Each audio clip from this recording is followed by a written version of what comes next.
watched was a movie called Soul. Yeah. It's a Taiwanese film, I believe. And it seemed like right up my alley after reading the description. It just seemed like a very bizarre Asian cinema film with something that a premise that I really hadn't heard or about before. So the real short and sweetness of it is a guy, he's a chef and he collapses. And so it appears that he has died and something else has come into his body. Another soul has basically walked into his body, and it leaves him sort of in this very sort of schizophrenic state. And you come to find out really quick that it's definitely not the right person in the body. And so he is taken to the hospital, and then his friends take him to his father, who grows orchids out in this mountainous landscape. And while they're weird and bizarre and murderous deeds occur to the point where the father is concerned to where he like locks him away and is trying to cure him of whatever, whether it's a soul, whether it's a mental illness thing. You're not quite sure what it is, because what's really interesting is that the father has a doctor of his own that he visits and he talks about things. And so he does the whole like, well, my friend has a son, and the doctor doesn't, buy it very much. But the doctor brings up to the point where it's like, oh yeah, that it could be a soul, or it could just be mental illness. Like the doctor is even like, well, we could give you pills for the mental illness, but then all this random stuff, like these weird side effects, like you'll pee yourself, you'll have horrible dreams at night, you'll have. He even brings up, he's like, you might even like want to have a sex change, but that might not even cure it either. And it's just kind of like, so it's not comical in that sense, but I kind of thought that was funny. Like the doctor's just kind of like, yeah, I could help you, but if none of it works, it could just be a soul. It could just be a ghost. And you can buy into it. Like the way they presented it is, I'm making light of it, but you kind of buy into it a little bit. And so, again, you're not quite sure what's going on. He eventually starts talking to his father. He starts communicating because he's very just, like almost in a living coma at first. And then the spirit or whatever that's inside him starts coming out. The personality, I'll say, because I don't even know if you can say it's a spirit. The personality that's definitely not him is coming out. The father and the son haven't had much of a connection for many years. So you can kind of tell the father's just trying to connect with his son, even if it isn't his son. And it very much becomes the father's story more so than the son. At some point, just like the spirit passes into the son's body, the movie kind of transitions to the father's story.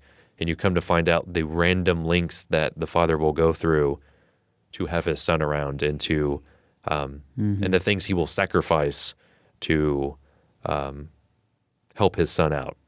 And so the more I talk about it, because it's very fresh on my mind, the more I like it. Yeah. Because I initially was kind of like, That one was on the top of my list to see after, I got through my first batch, and then I never got back to it. I will say when I read the description, I wasn't quite sure that you would see it, so I thought I'll definitely check this one out, because I tend to sort of enjoy that format, especially the variety that's in Asian cinema around suspenseful thrillers.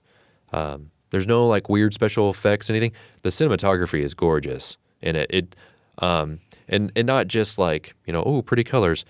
It does some really interesting things with framing people in shots. So like, normally if you've got a normal frame and someone is looking left of screen, left screen, normally you would put them over on the right. So there's a little bit of distance, so that you can space. No, like it does it puts the person looking to the left all the way on the left side of the screen. Yeah. So then there's like a bunch of weird space in there at the back of their head. And you wouldn't think that works, but it just does. Like it's really, really interesting. And there's some pretty decent practical effects in one particular slow motion shot that is just really breathtaking. Like a slow, I'd say it's a slow motion sequence, but there's one shot in particular that is a close up, and it's disturbing, but it's just beautiful at the same time. It's almost I would honestly think like Refn would enjoy it. Like he'd be like, yeah, that was great. You know, like, Yeah. It's just kind of that whole sequence seemed kind of right up his alley.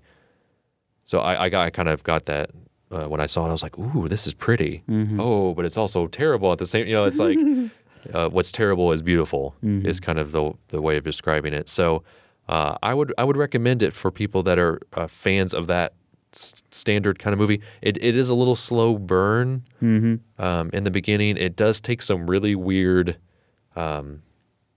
shot like cuts. Like it's just like, oh, we're going to show you this real quick. Yeah. It's a little hard to follow in spots, but I think it's just probably because you're doing reading and you're also trying to look at what's happening.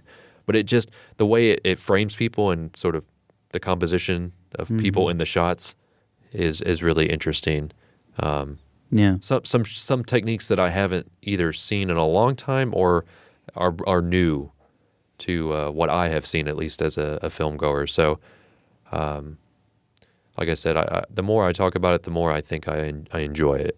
Cool. So I would seek that one out. I feel like there's probably a chance it could come to Bloomington at some point in the future. I just, I get that sort of, like, it's accessible. Yeah. I looked up its Facebook page. I couldn't understand any of it because it was in Mandarin, I think.